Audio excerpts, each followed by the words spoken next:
आज के आप लोगों को बताने वाले हैं NCERT math class 8 chapter number 6 exercise 6.2 का क्वेश्चन नंबर 2 स्टेट ट्रू और फॉल्स। यानी कि इस क्वेश्चन में आपको क्या बताना है, ट्रू और फॉल्स, कौन सी स्टेटमेंट ट्रू है और कौन सी स्टेटमेंट फॉल्स है। तो चलिए स्टार्ट करते हैं, जिसमें फर्स्ट में है cube of any odd number is even. अब यहाँ पे क्या कहा जा रहा है कि कोई भी ऑड नंबर है उसका क्यूब हमेशा इवन होगा।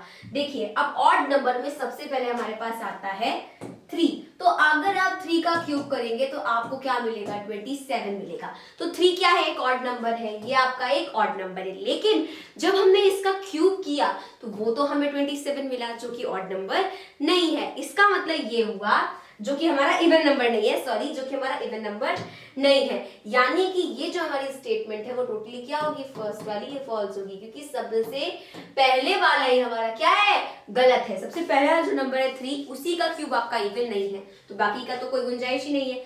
सेकेंड में है a perfect cube does not and with 2 zeros। अब यहाँ पे कहा जा रहा है कि कोई भी परफेक्ट क्यूब है वो 2 0 पे एंड नहीं कर सकता। तो ये बात बिल्कुल सही है। जैसे कि अगर कोई भी नंबर है तो उसका जो परफेक्ट क्यूब होगा वो अगर एंड करना है उसको, तो वो हमेशा 3 zeros पे एंड करेगा, कभी भी वो 2 0 पे एंड नहीं कर सकता।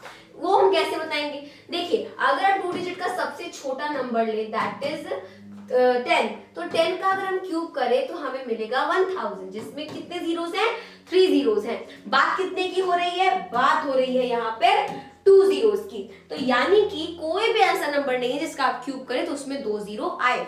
तो यानी कि ये वाला जो आपका है वो की ट्रू है, क्योंकि इसमें यही कहा गया है कि 2 0 से एंड नहीं हो सकता कोई भी परफेक्ट क्यूब। तो जी हाँ, ये बात सच है। अब देखिए if square of number ends with 5, इस क्वेश्चन को ध्यान से समझिएगा।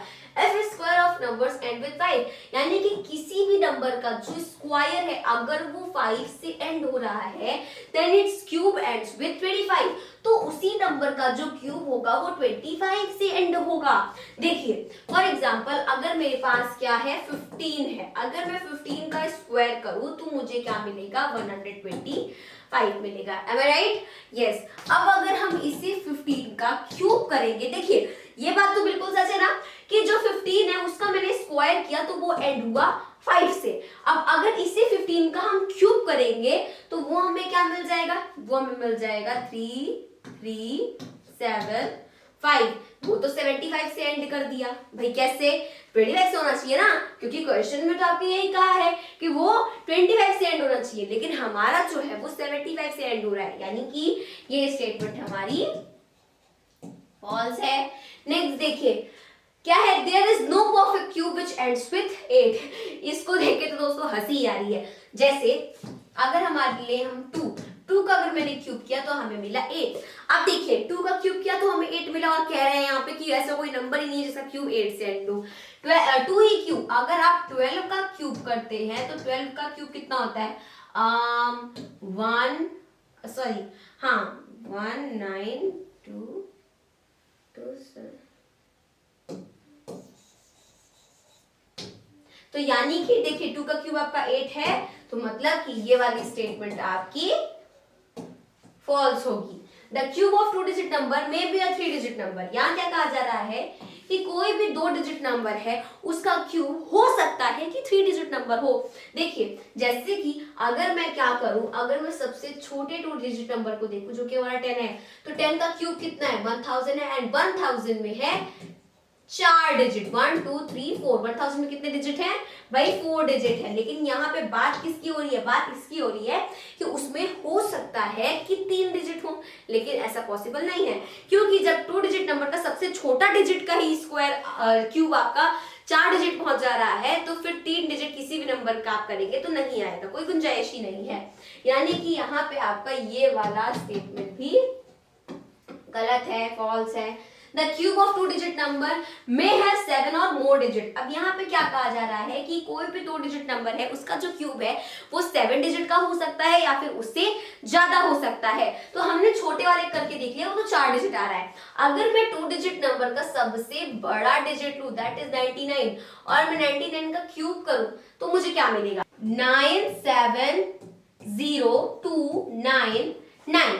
तो ये देखिए 1 2 3 4 5 6 कितने डिजिट है इसमें, 6 डिजिट है। तो यहाँ पर क्या कहा जा रहा है कि 7 होने चाहिए या उससे ज्यादा होने चाहिए। तो जब सबसे 2 डिजिट नंबर के सबसे बड़े नंबर का ही क्यूब आपका 6 आ रहा है तो आगे कोई गुंजाइश नहीं है कि 7 या उससे ज्यादा आएगा। तो ये वाला आपका क्या है, ये भी फॉल्स है। तो इसमें गलती स्टेटमेंट भर रखी है दोस्तों। अब देखिए 8 में क्या है, the cube of a single digit number may be a single digit number, यानी कि अगर कोई सिंगल डिजिट नंबर है तो उसका क्यूब हो सकता है कि सिंगल डिजिट नंबर आ जाए। तो जी हाँ, ये बात सही है, क्योंकि अभी भी हमने 2 का क्यूब किया तो हमें मिला 8। 8 क्या है, सिंगल डिजिट नंबर है, 2 भी आपका सिंगल डिजिट नंबर है। वही अगर हम 1 का क्यूब करें तो 1 आएगा, 1 भी सिंगल डिजिट नंबर और ये 1 भी सिंगल डिजिट नंबर। तो यानी कि हाँ, ये स्टेटमेंट आपकी सही है। ठीक है, ये स्टेटमेंट बिल्कुल सही है कि हाँ, कोई भी सिंगल डिजिट नंबर है तो उसका क्यूब जो है वो हो सकता है सिंगल डिजिट नंबर आए। अगर यहाँ पे आपका लगा दिया होता एवरी, अगर यानी कि अगर बोला होता कि हर सिंगल डिजिट नंबर का क्यूब आपका सिंगल डिजिट ही होता है, तब वो क्या होता, तब वो गलत होता। तो आई होप आपको ये क्वेश्चन समझ में आया होगा। क्वेश्चन 2 सॉल्व करते हैं अपने वीडियो में। तब तक के लिए मेरे सभी दोस्तों को मेरी तरफ से जय हिंद, जय भारत।